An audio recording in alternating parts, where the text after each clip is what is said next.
Just give me the confirmation whether you can see. Is it visible? Yes, sir. Visible. Yes, yes.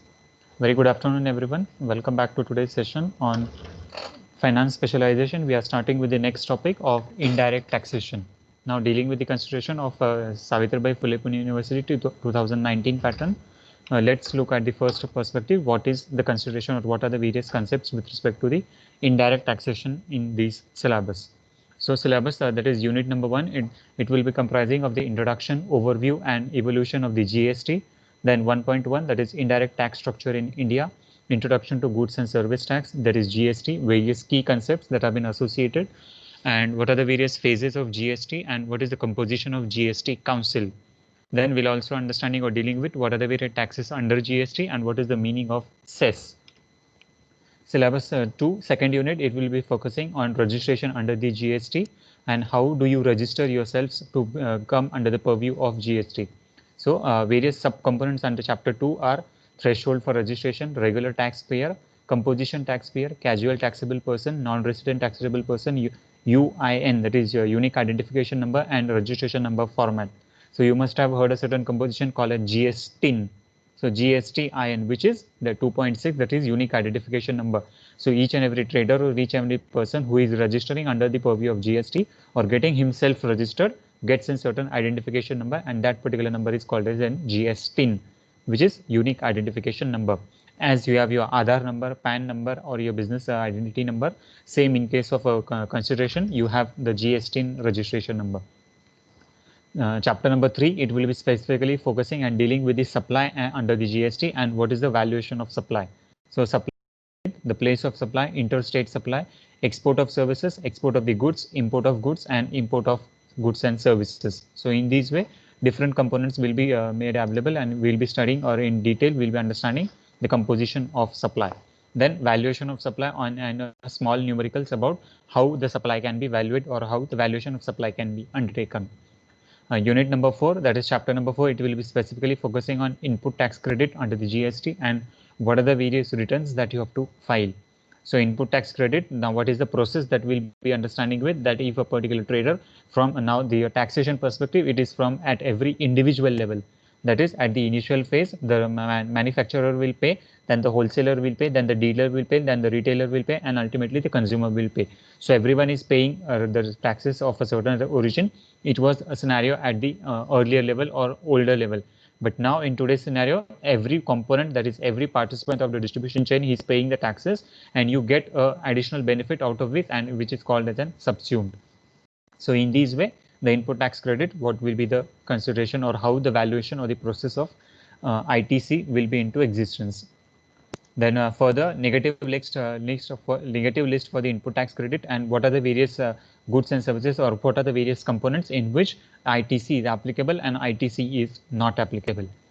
Input tax credit utilization and input tax credit reversal. So how do you claim your reverse ITC? That is, if you have paid a certain amount of money as a part of a tax, then how you claim a reverse benefit out of it.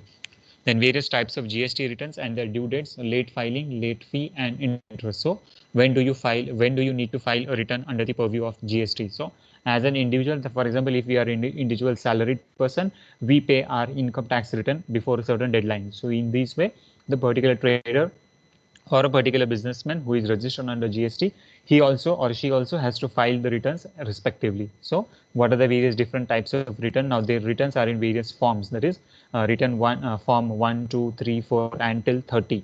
So in this way, the different returns that one has to file.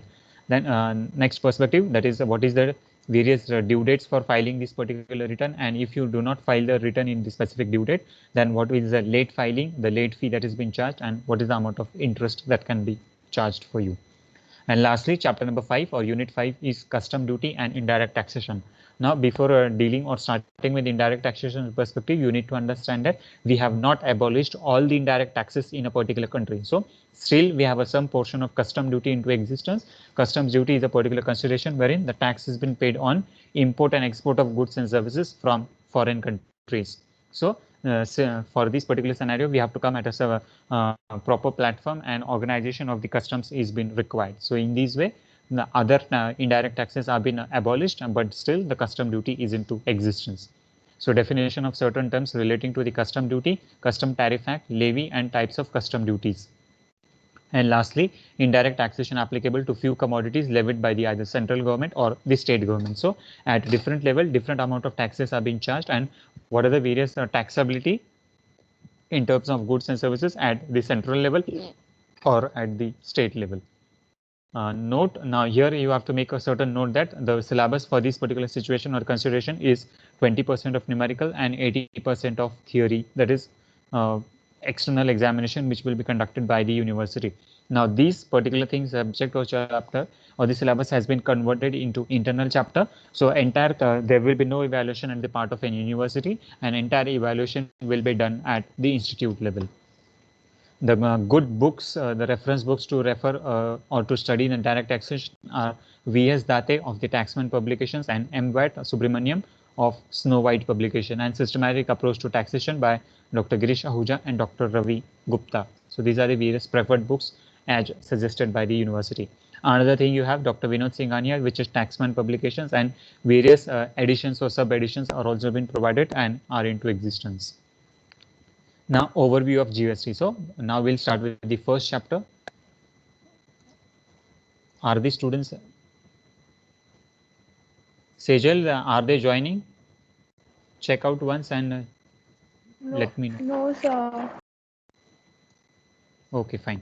Continuing now, indirect taxes in pre-GST era. So what are the various types of taxes that were being charged or that were being into existence, that is pre-GST, that is before 2016, and what are the various taxes that is after 2016. So in this way, these are the various taxes that was into existence. The list is excise duty, additional customs duty, special additional duty, service tax, central sales tax, state VAT, entry tax, entertainment tax, and luxury tax. Now these all different types of taxes we used to pay to the either to the central government or to the state government.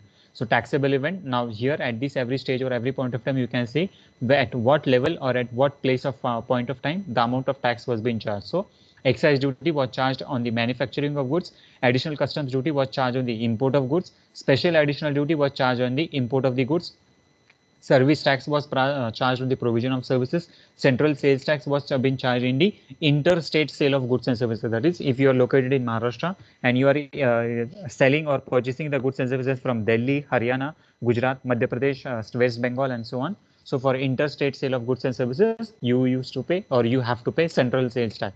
The state VAT, that is value added tax, the state at a respective state you have to pay the goods and services, or in terms of the VAT perspective, that is value added tax for within the state transfer of goods and services. That is, if you are located in Nagpur and you want to import the goods or you want to sell or purchase the goods and services in Pune, Mumbai, and so on. So this particular state VAT was applicable. Now here you said the nature of tax, the state tax is payable at the state level, whereas the interstate tax is payable at the state level, but wherever you are importing or wherever you are purchasing or selling the goods and services. So you have to identify the origination. So wherever the goods and services have been originated, in that state you pay the central sales tax. Entry tax, entry of the goods in the local area, and now this is being paid to the state government. So in this way, now you must have heard a certain concept called as zakat naka. So that's particular thing, that is zakat naka, is called as an entry tax, wherein after entering the regional boundaries of a particular district or a particular state, you have to pay the entry tax for the respective government. Entertainment tax, provision of the entertainment. So for entertainment purpose, if you approach a certain services or certain goods and services have been availed, then you have to pay the entertainment tax as a perspective. And lastly, the luxury tax for provision of luxury goods and services. So if you are purchasing any type of goods and services which are of a luxurious nature, then for this consideration you have to pay the luxury tax. Now depending on the composition, the leviability is also different. Several, that is first 4 taxes, that is excise duty, additional duty, special duty, service tax, and central are being paid at the central government, and rest all are paid at the state government. Now what is a GST? So GST is a one tax for a particular entire nation, which is applicable for the manufacturing, trading, and for services. Now in the earlier scenario, you can see for different level there is different amount of tax. For manufacturing it is different. Now here you can see For manufacturing, it is different. For service, it is different. For customs, it is different. For luxury, it is different. For entertainment, it is different. But what is the composition or what is the major benefit of GST? That is, it is a one tax for manufacturing, trading, and services. So all the parts, all the amount of taxes have been conducted into one platform or under one umbrella, and that particular one umbrella is called as an GST. Now the tax structure under the GST. So what are the various taxes that have been covered under GST and what are the various taxes which are not covered under GST? So taxes not subsumed under GST. So after the implementation of GST in India, what taxes are still into existence and what taxes are abolished or removed by the government? So taxes not subsumed under GST means ye taxes abhi bhi chalu hai, we have to pay these particular taxes. So what are the various taxes of an indirect nature? First thing is the basic custom duty, export duty, property tax, stamp duty, security transaction tax, electricity duty, and the environment tax. So taxes not subsumed under GST means these types of taxes are still into existence, and an individual or a particular person who is beginning the benefit of these goods and services, he has to pay these taxes. Now taxes which are subsumed under GST. Now what is mean by subsumed? That is, it has been collated, it has been merged under the provision of GST. So these amount of taxes, the list here you can see, earlier these taxes was applicable, but now these taxes are no more, they are not applicable, and an individual does not have to pay these amount of taxes. Now, as per the composition, the central taxes which have been subsumed under GST are the excise duty, the service tax, CST, that is central sales tax, and surcharge or cess. So these taxes you don't have to pay. At the state level, you are having VAT, that is value added tax, entertainment tax, luxury tax, entry tax, surcharge and cess, and taxes on lottery. So in this way, these are the various taxes which have been still into existence, and these are the various taxes which are not into existence. So taxes subsumed under GST means all these taxes have been submerged or merged under the provision of GST. Now indirect tax structure, which has been simplified. Now this is the earlier or the former tax structure.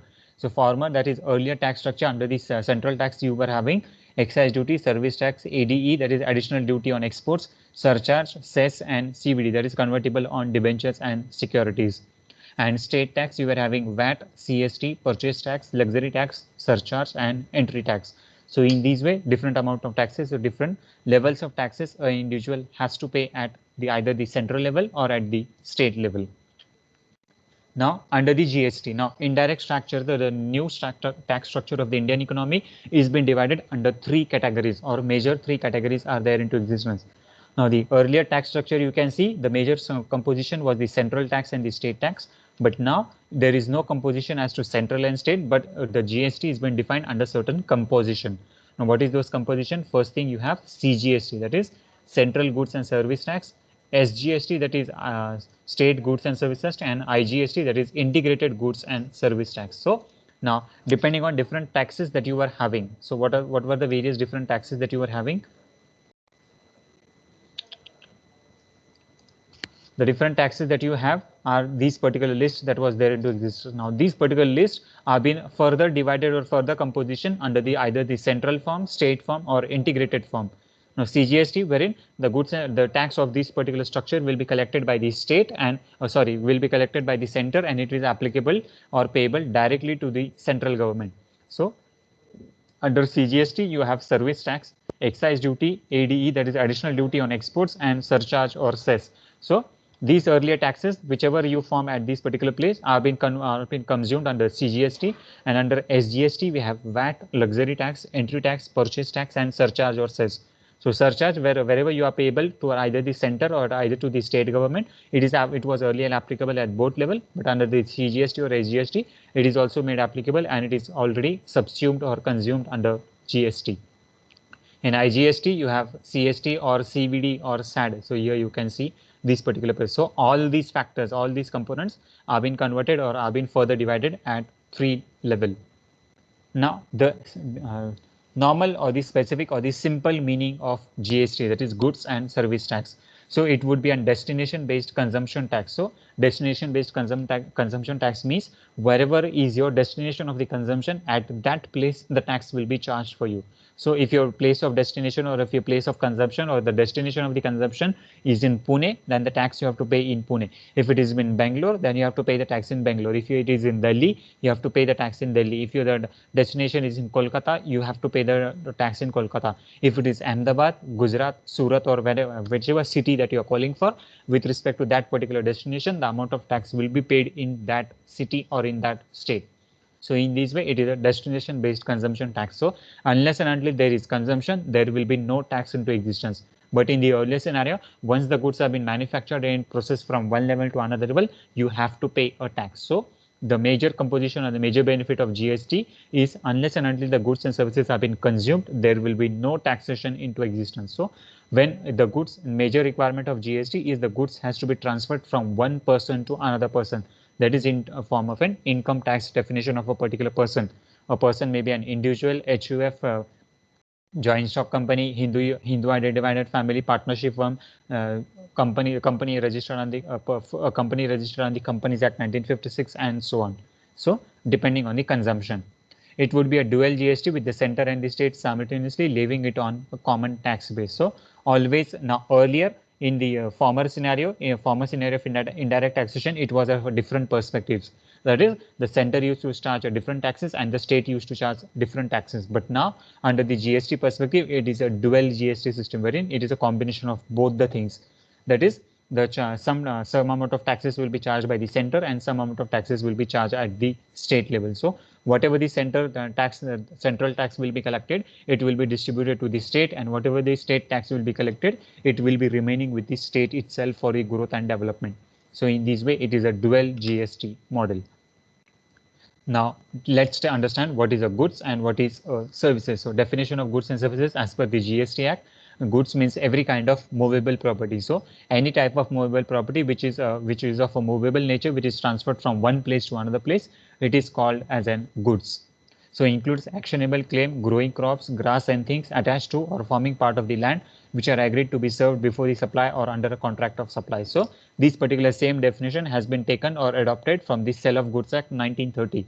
So in the first semester, you have already studied what is Indian Contract Act, what is Sale of Goods Act, Negotiable Instrument Act, and so on. So from the Sale of Goods Act of 1930, the definition of the goods has been undertaken, and accordingly it applies or it is applicable for only movable property and not immovable property. So immovable property means your land and so on, land, building, and so on. So in this way, this particular property is not movable from one place to another place. So goods GST is not applicable for those concerned. GST is applicable only for movable property other than money and securities. So as of now, for the money and securities, no taxation or the GST taxation is into existence, and it is completely out of the purview. Services. Services means anything other than the goods, money, and securities. So, but it includes activities relating to the use of money or its conversion by cash or by any other mode, from one form, currency or denomination, to another form, currency or denomination, for which a separate consideration is being charged. So other than the goods and services, other than the money and securities, whichever type of service that you are providing, each and everything will be charged, or each and everything will be taxable under the purview of GST. Now another more information about the GST, that is historical background. So it is a comprehensive multi-state destination based tax which will be levied on every value addition. So what are the various features of GST? First thing, it is comprehensive. So now how GST can be called as a comprehensive perspective? Yes, because it is including all the things. That is, it is including the goods also, it is including services also, it is including state also, it is including center also, it is including all the composition, and at all level it is applicable. Hence it is called as a comprehensive concept. Multi-stage, that is at every 3 level, the goods and service tax is made applicable. That is a separate amount of tax at the central level, a separate amount of tax at the state level, and separate amount of tax at the integrated, that is IGST, that is a combination of the state and central level. So in this way, it is a proper multi-stage taxation system. But in the older scenario, what happened? You have to pay the taxes at both the level. That is, if you are purchasing the goods and services, then you are paying central tax also and you are paying VAT also. So in this way, this is not the situation in terms of GST, and it is a proper well-designed structure. destination based tax. So wherever your destination is, wherever the consumption of the goods and services is, at that place the tax will be charged and not at any other level. So wherever the transaction is been completed, wherever the goods and services have been transferred from one person to another person, at that place only the amount of tax will be charged and not at any other level or at not any other location, which will be levied on every value addition. So whatever the value that you add to the respective product, only on that perspective the tax will be charged and not on any other perspective. For example, you have purchased a certain raw material, that is raw material has been purchased of rupees 100, and on that particular 100 rupees you have made a processing. Now the processing charge is rupees, for example, 50. Then what the first person will do, whenever he has purchased the goods of rupees 100, he will be paying the tax on 100 rupees. The second person who is processing this particular goods, he will be paying the processing charges or the taxes on only 50 rupees and not on 100 or not on 150. So in this way, the tax has to be paid by the second person on rupees 50, that is on what value he has added. The first person has purchased the goods of rupees 100, so he will be paying the tax on 100 rupees. The second person, he has started or he has modified the product, and accordingly he has incurred a cost of rupees 50, then the tax has to be paid on 50 rupees. So this is the concept of value addition. That is, whatever the value that you add, whatever the cost you incur, only on that specific concern the tax will be charged and not on any other perspective.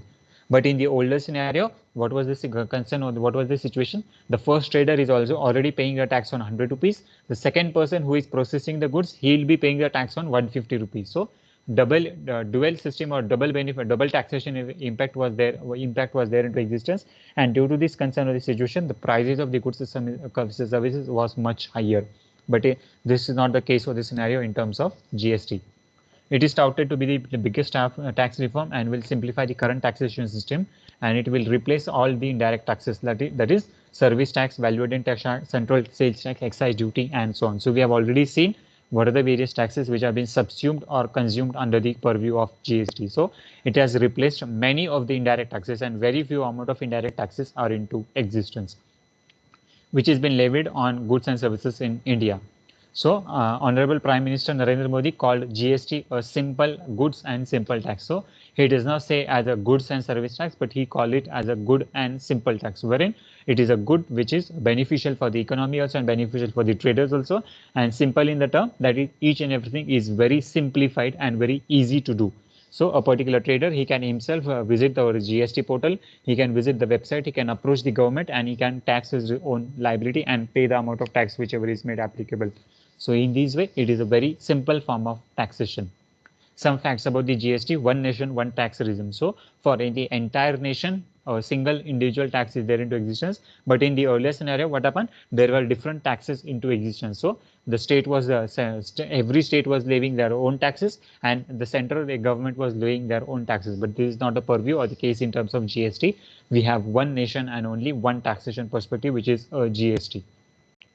It has been 17 years since GST was been conceptualized in India. So the conceptualization of GST started in the year of 2000, and it has taken almost 17 years to be conceptualized or to implement the GST in Indian economy. And apart from India, there are around 160 countries in the world who have already or earlier adopted the model of GST, and India was very much late to adopt this particular concern or the taxation system. So in this way, GST is also universally applicable, and most of the countries are also using this purview or the scenario of GST.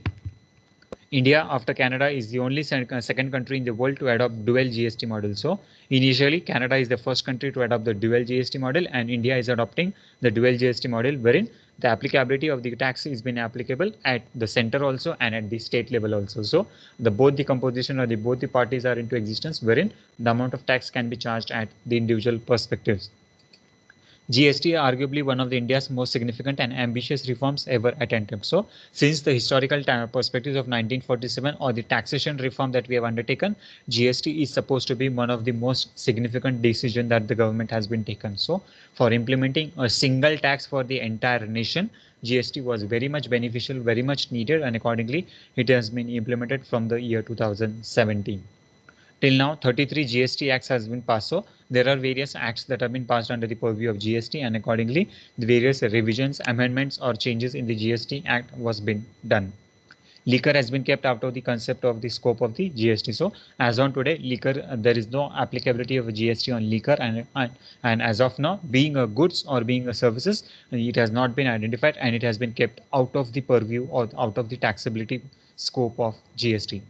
GST as well as the former taxes will be applicable on tobacco. So consumption of the tobacco, purchase and sale of tobacco on all these products or services, the applicability of GST is yes, it's just positive. It will generate many employment opportunities. Yes, creation of employment opportunities is quite possible with the help of GST. Why? Because more the people are being involved, and accordingly more consumption, more utilization, more taxability, more involvement of the people is there into existence. So in this way, GST is more beneficial for all the people, also for the employment generation, for the government, and measure the services and the goods part. Now the various concepts or the key concepts that are made applicable in terms of GST: agent, aggregate turnover, composite supply, credit note, debit note, goods input, invoice or tax invoice, location of the recipient of the services, manufacturer, place of the business, market value, registered person, removal in the relation of goods, supplier, etc. So now I'll explain or briefly tell you about what is the individual concept, this consideration. So agent is a particular person who is appointed on behalf of a particular principal and who is conducting the activity or just coordinating the activity of goods and services or supply of goods and services from one place to another place. So an agent is an registered official person of an principal. Aggregate turnover is a particular turnover for a specific period of time which has been specified either by the central government or either by the state government. So if the particular period that has been provided is of 30 days, then whatever the turnover, whatever the sales you have conducted within those 30 days will be called as your aggregate turnover. And for the valuation of aggregate turnover, you have to calculate the net sales value.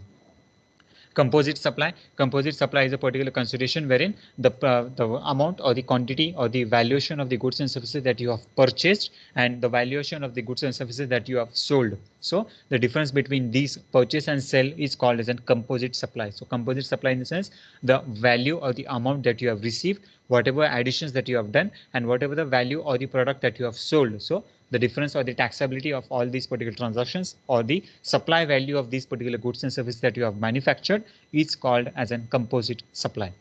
Credit note and debit note, as you have as you have the journalization concept of the debit and credit transaction, same case you have a credit note and debit note. So for receipt of the goods and services you have credit note, and for payment of goods and services you have the debit note. So credit note and debit note is a proper record of transactions in terms of on paper and maintaining a proper challan wherein all the details of a particular vendor, trader, supplier is been maintained, and you keep a proper record or entry of all the transactions, whether it is a debit transaction or whether it is a credit transaction. Goods, we have already seen what is the meaning of the goods and how the definition of the goods has been provided in purview of Sale of Goods Act 1930, and it is applicable for the immovable property and it is not applicable to the immovable property. Input is a particular consideration wherein whatever amount, whatever the goods or whatever the services that you are receiving. So if you are a recipient, then that particular thing or the concept of the goods and services will be called as an input. So always for an input consideration, there must be an exchange, there must be a receipt. So unless and until there is a receipt, you cannot define or you cannot call it as an input. Invoice or tax invoice. So invoice that has been generated for the taxation purpose or the taxation perspective is called as in simple terms is called as an invoice, or it is called as a tax invoice. So a proper document or a particular statement which is clearly mentioning about what amount of tax you have to pay is called as an invoice or a tax invoice. Location of the recipient of the services. Now as you have the applicability of GST in terms of location. So wherever the goods or the service or the transaction is being conducted, that particular place will be called as an location. So if you are purchasing the and selling the goods and services in Pune, then that location will be Pune itself, the jurisdiction. Now if you are located in Pune and you are conducting the transactions in Mumbai, or if you are conducting transaction in Delhi, Kolkata, Bangalore, then your location or the place of supply will be that particular state or that particular city. So in this way, the location of the recipient of services keeps on changing. Manufacturer, in simple terms, manufacturer is a particular person who is manufacturing or processing the goods and services. So anyone who is either doing actual manufacturing activity or supporting to the manufacturing activity, then he will be called as a manufacturer. Place of business is a simple term wherein wherever your business office is being registered. So if your office is registered in Bangalore, then that will be your place of business. Now another situation, now if your registered office is in Bangalore, but if your warehouse is located in Pune, then your place of business will be called as in Pune and not as Bangalore. So wherever the goods actually move from one person to another person, actually services have been delivered or rendered from one person to another person, that particular place will be called as a place of business in the purview of GST. Market value, in simple terms, market value of goods and services is the value that has been available in the market perspective. So if your valuation is 50 rupees and the market value is 52 rupees, then you have to pay the taxes at 50 rupees. So in this way, the product which is at your valuation may be different, and the product which is applicable at the market value, it may be a different perspectives. Registered person, in simple terms, a person who is registered under the purview of GST or who is registered with GST Act 2016 will be called as a registered person. So in this way, the definition of the registered person is also made applicable under various sections. So as per the sections or applicability, you can identify what is the registered person, who is the registered person, and how he has to register himself under the purview of GST. Removal in relation of goods and service or the supplier. So when a particular person will be called as a registered member, when a particular person will be called as an unregistered member, and when your registration or the license can be removed. So if the transactions or the business activities are not in coordination or the conduction between the purview of GST, then your license, your registration, your permission or the authority can be removed either by the state government or the central government. So in this way, removal of the relation of the goods and supplier is also applicable or is also into existence. Okay, any difficulty at this stage? Would you like to ask any questions before we move to the very important phase of GST? Any difficulty in these key concepts? Any one of you can please unmute yourself and ask the questions.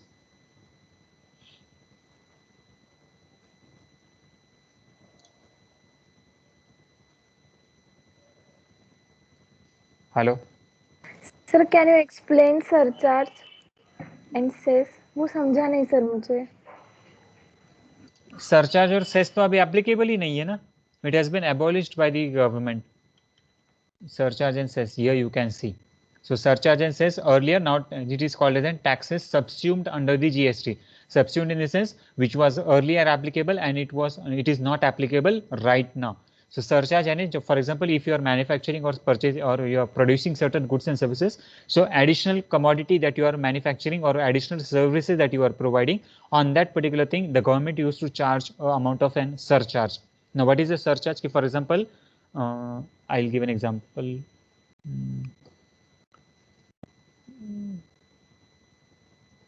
For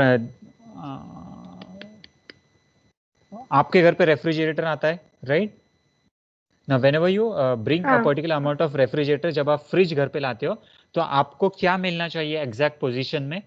सिर्फ आपको refrigerator मिलना चाहिए, बराबर?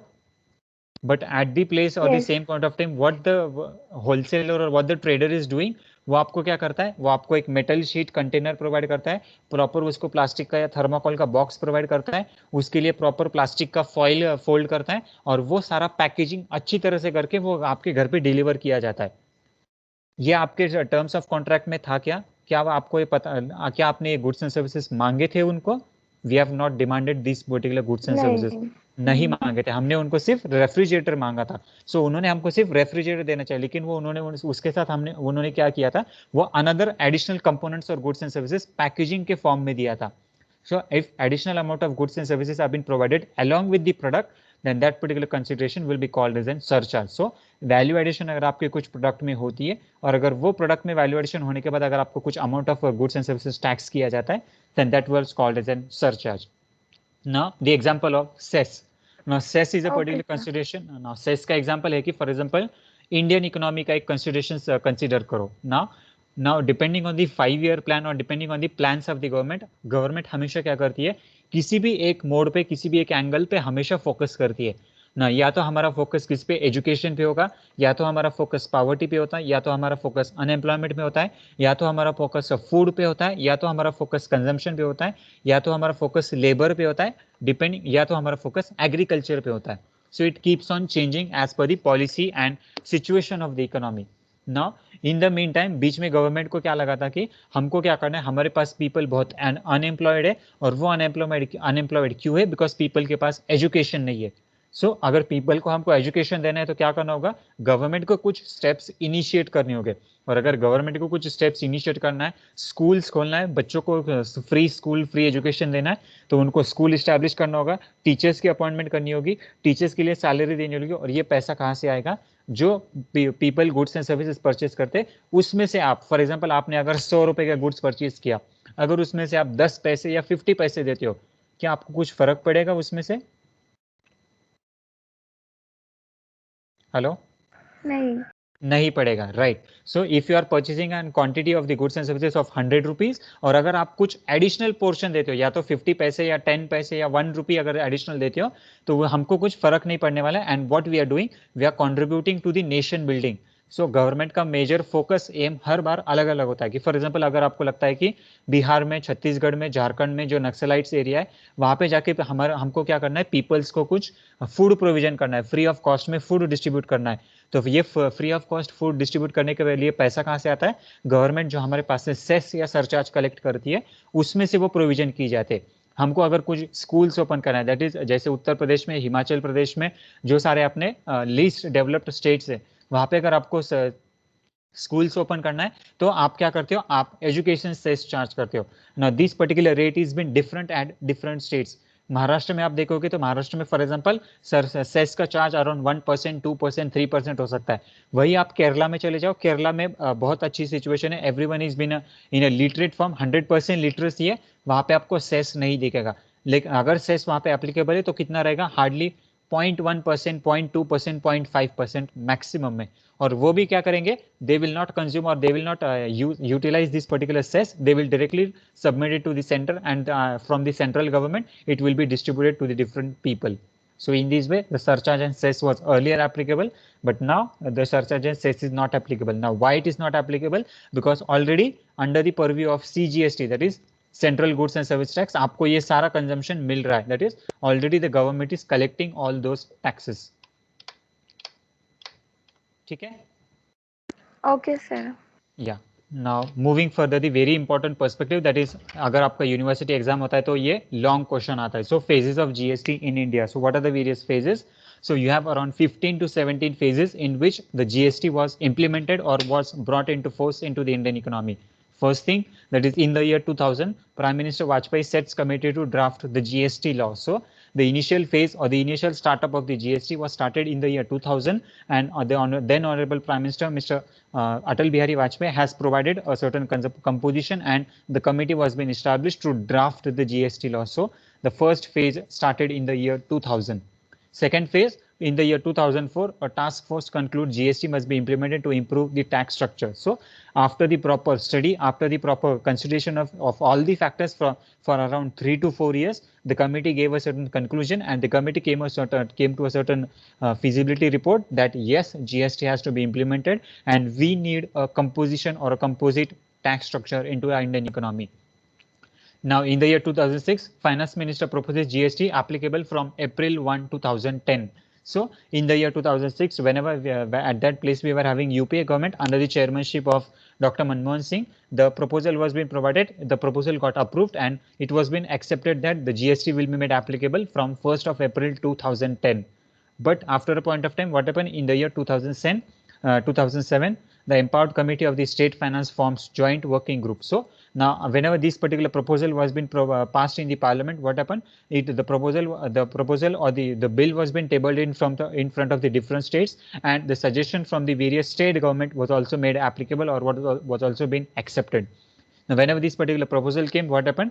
The proposal was passed in the year 2007, and then the respective states started to provide their respective suggestions.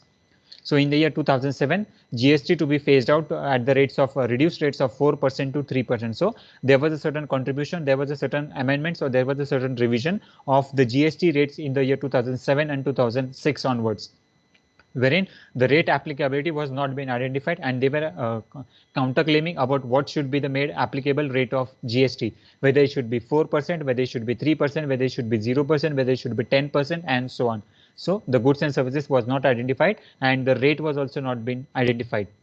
In the year 2008, EC, that is Empowered Committee, finalizes the dual GST structure to have separate levy legislation. So now whenever there was a situation of the conflict between the state and the center, that at what rate the rate has been charged, at what level the amount of goods and services will be charged, who will be charging the goods and services, for this consideration what happened, a separate legislation was been passed and it was been approved that at both the level, that is simultaneous, the state will be charging separate GST and the central will be charging separate GST. This proposal was been finalized and it was been accepted in the year 2008.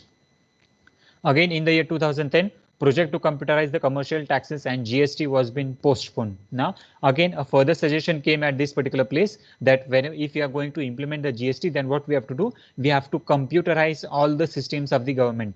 Now, the system of the government, which means the system at the central level and the system at the state level. So everything has to be computerized, everything has to be connected with the technology, and only then the GST can be made applicable. Why? Because it is a destination based tax, and unless and until you can identify a destination, unless and until you identify the place of supply, you cannot come to a conclusion about where the goods and services has to be taxed for.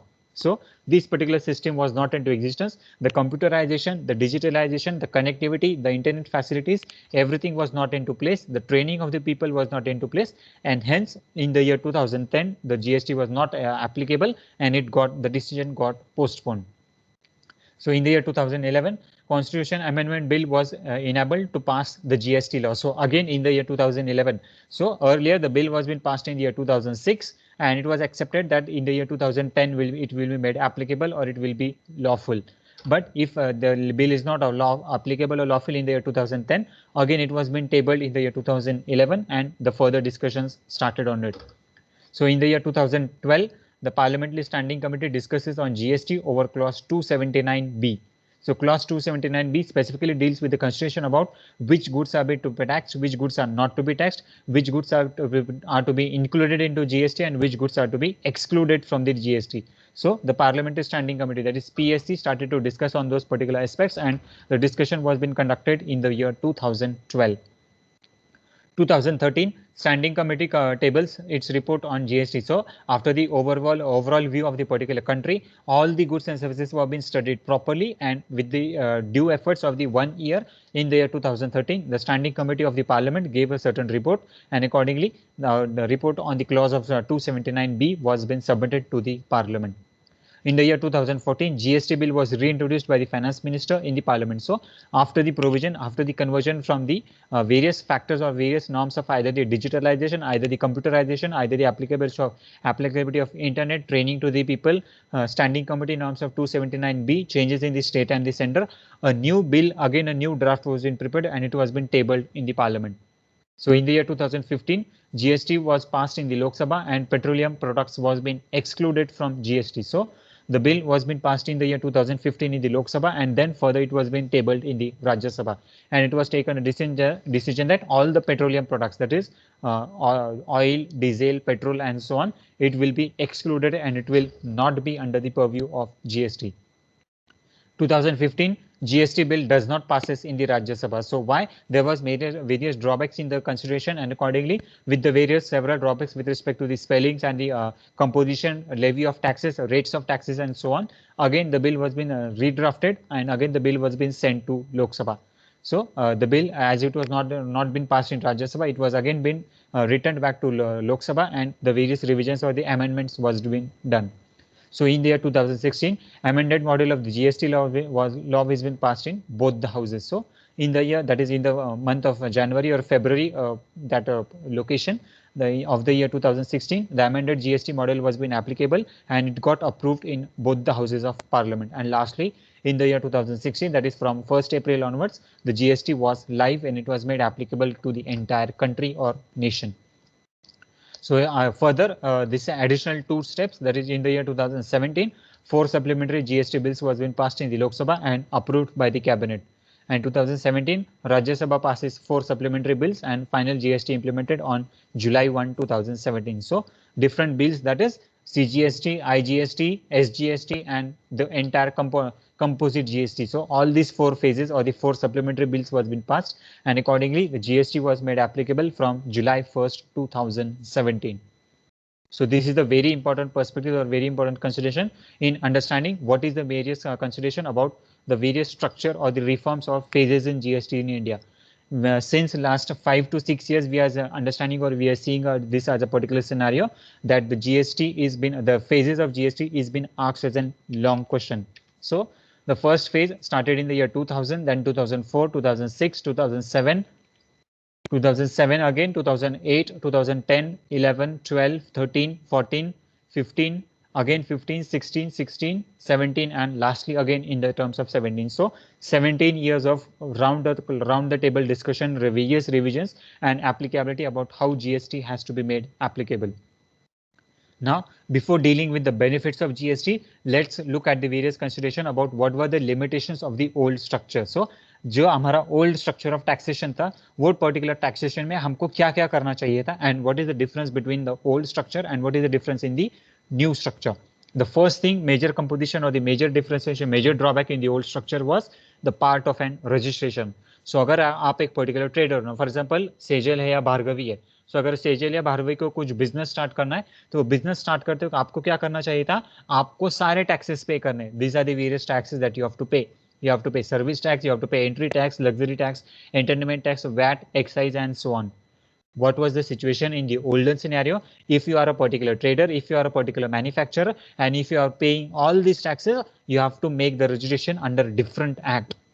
आपको service tax का registration separate लेना है, आपको entry tax का registration separate लेना है, आपको luxury tax का सेपरेट लेना है, आपको एंटरटेनमेंट टैक्स का रजिस्ट्रेशन सेपरेट करना है, आपको वैट का सेपरेट करना है, एक्साइज का सेपरेट करना है. So under determine how many number of registrations you have to do. So this was the scenario in the olden phase. But now in terms of GST, this is not a particular consideration, or this is not a situation. Now simultaneously what I'm doing, I am explaining the benefit of GST.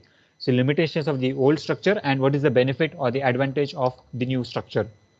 So in terms of the registration, you have to do the registration under different act, but in terms of GST, you have to do only one registration and you get only one single individual number, that is GSTIN, goods and service tax identification number. So this one number that you have made applicable, and with this single number, that is GST, you can make the payment of all the taxes simultaneously. These are the taxes which are not into existence, but that was the scenario in the olden phase. So no several or the no X number of registrations are being required. Different point of taxation. So at different level, you used to pay different taxes, and at different phases, the amount of tax was been different. But in terms of GST, this is not the scenario. It is completely on the base of destination. So unless and until the destination is been identified, unless and until there is consumption based tax or the destination based tax, the tax will not be into existence. First thing, now there is a particular manufacturer. Manufacturer is transporting the goods and services to the wholesaler. So again, what you have to do, you have to pay the excise. The wholesaler or the transporter is providing the goods and services to the departmental store. Then what are tax you used to pay? You have to pay the service tax on provision of services. If the departmental store, that is the retailer, is selling the goods and services to the customer, then what amount of tax you have to pay? You have to pay the amount of tax, that is VAT, that is value added tax. So in this way, different taxes has to be paid, different registration has to be done, and accordingly several number of taxes was been done. But now under the GST, this is not the scenario. There is only single point of taxation, that is GST. The name is also same, the composition is also same, and the taxability is also same. Now excise is paid to the central government, service tax to the respective state government, and again VAT to the state government. So center, state. So in this way, this was the scenario in terms of older structure. But in terms of the GST structure, this is not the scenario. This is not the case. Yeah, either you have to follow CGST, either you have to follow SGST, or either you have to follow IGST. So there is no further complications. There is no further multiplicity of taxes, multiplicity of documentation, and so on. So single point of taxation or single point of payment is made applicable under GST. Lack of uniformity. Now lack of uniformity is a particular consideration wherein no entry tax. Now in this case, in the olden structure, what was the situation? That is, if the goods have been transferred from one state to another state, that is, if the goods have been transferred from Maharashtra to Gujarat, then there was the tax was applicable, that is entry tax. If the goods have been transferred from Gujarat to Maharashtra, there was no entry tax. So it was depending on policy of the different government. So the policy of Maharashtra government is different, the policy of Gujarat government is different. So if the goods have been transferred from Maharashtra to the Gujarat, the entry tax was at 0%. And if the goods have been transferred from Gujarat to Maharashtra, there was no entry tax, but you have to pay a VAT at 4%. But in case of GST, you have a proper uniformity, you have a proper rate that has been provided, and that is the either rate that is 0%, 4%, 8%, 12%, 18%, and 28%, and there are no different taxes or different rate into existence. So in this way, there is uniformity applicable in terms of GST. Goods versus services. Now there was earlier a very dilemma with respect to the whether a particular product has to be conducted or has to be considered as a goods or whether it has to be considered as an services. So license software in a CD. Now this is the major confusion, or this is the major differentiation between the earlier older scenario and the new scenario. Now in this case, now for example, a software. Now, whenever you want to purchase a software, what you have to do, you have to carry a certain amount of an hardware, and only then the software can be installed or it can be used. So, for example, if you want to install Microsoft Office in your computer, now in order to install Microsoft Office in your computer, what you do, you need that particular software. You can get that particular software either in a pen drive or you can get in a particular CD. Now, in order to implement this particular service, now, what is a goods? Goods is a particular concern wherein it is applicable, it is visible, it is movable from one place to another place. That is, a CD or a particular pen drive can be transferred, it can be moved from one place to another place, and it is also tangible. But in case of software, the particular software is not tangible, it is not visible. You cannot move a software from one place to another place, but you can install that particular software. So identification of the goods or the services was very much difficult. But in case of the GST, all the products, all the categories, all the rates have been specifically defined. It has been specifically categorized, and accordingly you have to pay the taxes for respective goods or respective services. Same case was available in terms of restaurant. Now, if you approach a particular restaurant earlier, either the restaurant provides you the AC, that is air conditioning facility. You may pay amount of money extra, or you may don't pay amount of money extra. But in case of a GST scenario, if you are getting any type of a service, that is food is a tangible product, but air conditioning is an intangible product. So it is a part of a service. So if you are availing any type of service, कि अगर आप कोई AC restaurant में जाते हो तो आपका tax rate बढ़ जाता है, अगर आप नॉन AC रेस्टोरेंट में जाते हो तो आपका टैक्स रेट कम हो जाता है. So in this way, sale of a food in restaurant. So this was the particular scenario in terms of the older scenario, and in terms of new scenario, all the services, all the categories, all the manufacturing, all the goods have been specifically mentioned of what and how the goods and services has to be charged and it has to be taxed. Limited export. Burden of tax make local goods costlier in the international market. So there were several number of taxes which have been charged in the local or the domestic government, and due to the concern or the situation, what happened? The prices of the goods and services was to increase at a very higher level. So if the goods and services or the price of the goods and services in your local market or the domestic market is much higher, then what happened? The product is not comfortable, the product is not acceptable in the international market, and due to this concern or the situation, the international market or the export was less. But now after the phase of GST, what happened? We have a uniform tax structure across India, across all states. All the rates have been specifically provided. The rate and commodity of the goods and services are being same, and wherever you sell or wherever you export, that is, if the goods and services have been exported from Maharashtra or Gujarat or Delhi or Bangalore or Gujarat or Madhya Pradesh or Chhattisgarh or Bihar, from any state, the taxes will be same, the rate will be same, and accordingly, the amount or the quantity of the goods and services will also be same. So in this way, the limited export concern is also been removed, wherein the prices are under the control or the purview of GST. Complicated invoices. Different rules are required to be followed under the different act. Now, what happened? Now, earlier you have seen this particular scenario, that is service tax, entry tax, luxury entertainment, VAT, and excise. Now, all these different types of taxes, what was the consideration for you? आपके पास separate registration number होगा, आपके पास separate forms होंगे, separate documents होंगे, separate due dates होंगे, separate filing आपको करना है, separate tax आपको पे करना है. This was the scenario in the olden structure. Same case was applicable in terms of documentation. That is, you get a different registration number, different tax rate, different details, different valuation, different forms. That is a filing of a return, different formats and manual or online. So certain taxes were online, certain taxes was manual. Major drawback of the earlier scenario, that is, it was very complicated scenario. But in case of GST, it is not complicated. You have a separate that you don't have a different registration number. You have only one GST, that is one registration number. Different tax rate. Yes, you have different tax rate, but that this particular tax rate is applicable to all the states and at the central level. That is either 0%, 4%, 8%, 12%, 18%, and 28%, and there is no tax rate beyond this structure.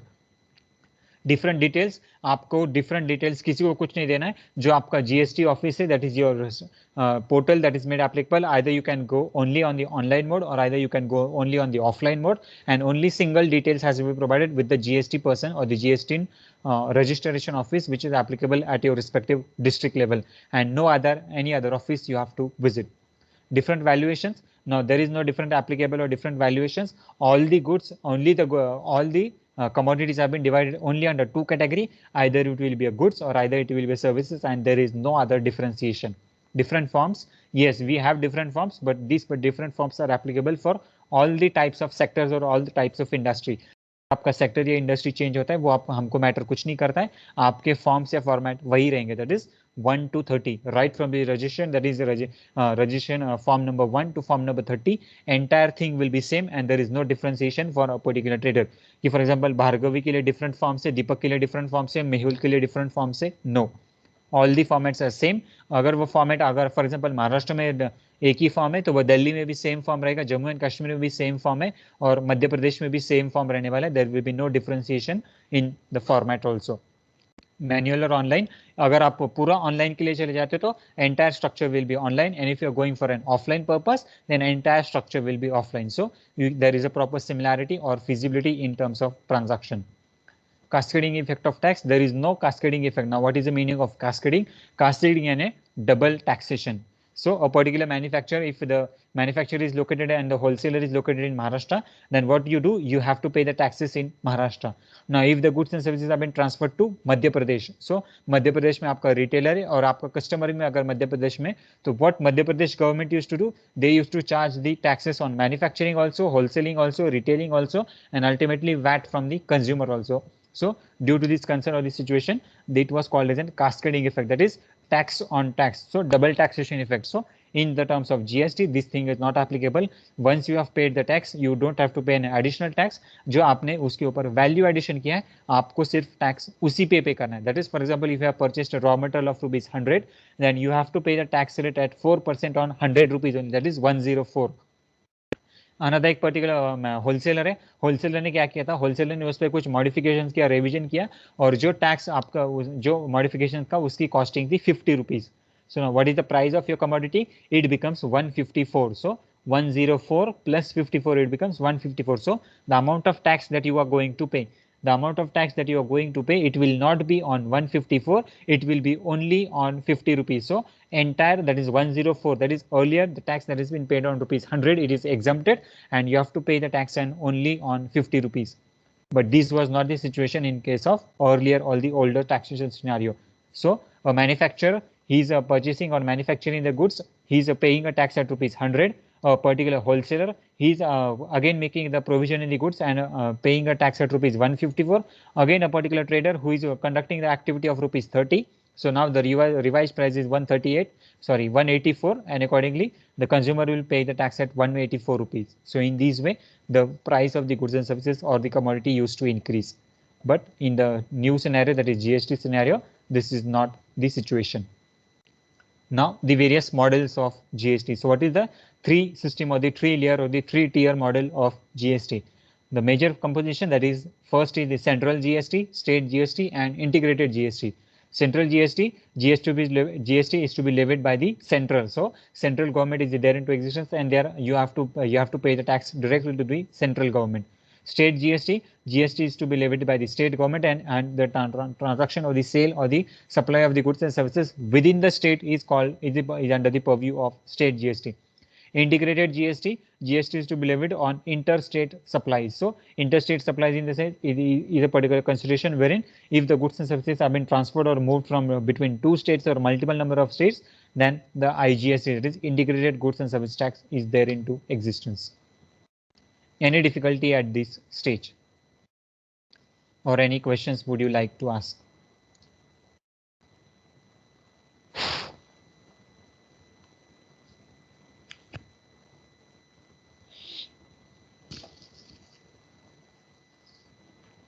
Yes. Hello, sir. Yes. I want to ask one question, but I don't know it is applicable here or not. Sir, up till you have told that state, in अगर हुआ है तो GST का बताया। अगर suppose India से कुछ USA में जा रहा है तो फिर वहाँ पे कैसे होता है सर, मतलब वो कैसे होता है? राइट, तो इसके लिए सेजल मैंने ये क्वेश्चन आंसर किया या नहीं? I will check your knowledge. Sejal, हाँ सर किया। कैसे बताओ? I will check whether you have understood और नॉट।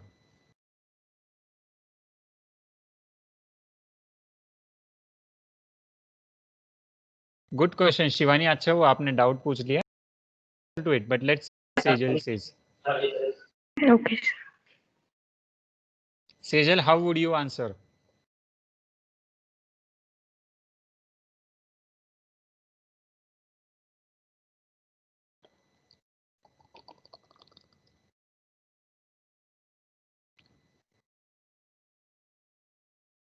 सर आपने जो एक्सप्लेन किया वो मुझे तो समझा,